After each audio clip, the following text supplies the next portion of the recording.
محمد ونصلی علی رسول الکریم اما بعد فاعوذ باللہ من الشیطان الرجیم بسم اللہ الرحمن الرحیم۔ ناظرین اکرام، آج سب سے بڑی جو غم کی خبر ہے ہر اہل حدیث کے لیے، جب سے شہداء اہل حدیث دنیا سے گئے ہیں ان کے بعد یہ سب سے بڑی اہل حدیثوں کے لیے غمناک خبر ہے۔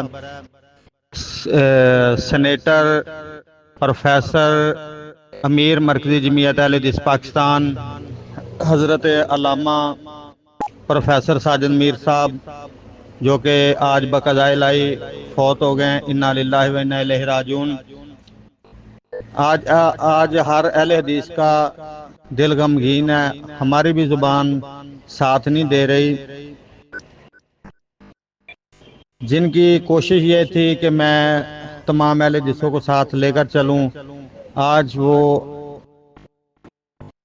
شخص اور امیر مرکزی جمعیت اہل حدیث پاکستان اس دنیا سے چلے گئے۔ اللہ تعالیٰ ان کے درجات بلند فرمائے۔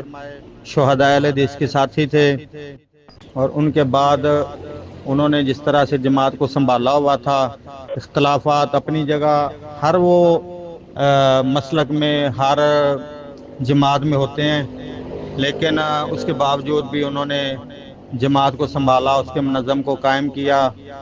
اللہ تعالیٰ پروفیسر ساجد میر صاحب کے درجات بلند فرمائے، اور اللہ تعالیٰ صبر جمیل عطا فرمائے ہر اہل حدیث کو، کہ جن کے لیے آج 87 کے بعد، سن 1987 کے بعد آج سب سے زیادہ غمناک خبر ہے۔